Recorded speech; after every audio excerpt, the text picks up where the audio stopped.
Moscow में कल ईद उल फितर मनाई जाएगी, बड़े इज्तिमात के लिए तैयारियां मुकम्मल।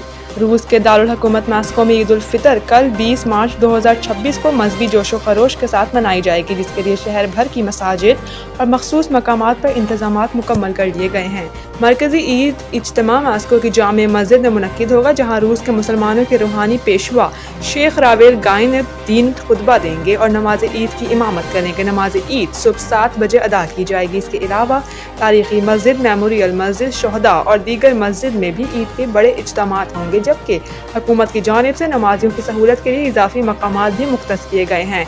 हुकाम के मुताबिक ईद के रोज़ तमाम मसाजिद नमाजियों के लिए खुली होंगी, जबकि बड़ी तादाद में लोगों की शिरकत के पेश नज़र सिक्योरिटी के सख्त इंतजाम किए गए हैं। ईद उल फितर की मरकजी तकरीब की नशरियात कौमी टीवी चैनल रूसिया 1 पर भी नशर की जाएंगी, ताकि ज़्यादा से ज़्यादा लोग इस बाबरकत मौके से मुस्तफीद हो सकें। मॉस्को के नवाही इलाकों में भी नमाज ईद के इज्तिमात मुनक्किद होंगे, जहाँ नमाजियों की आमद सुबह 6 बजे से शुरू होगी, जबकि नमाज 7 बजे अदा की जाएगी।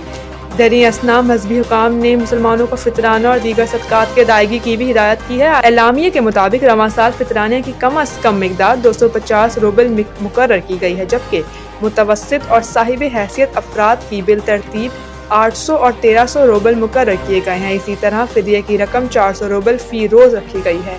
माहिरीन के मुताबिक रूस में ईद उल फितर न सिर्फ एक अहम मजहबी त्यौहार है, बल्कि मुख्तलिफ कौमों और मज़ाहिब के दरमियान हम आहंगी और इत्तेहाद की इलामत भी है, जिसे हर साल बड़े एहतमाम के साथ मनाया जाता है।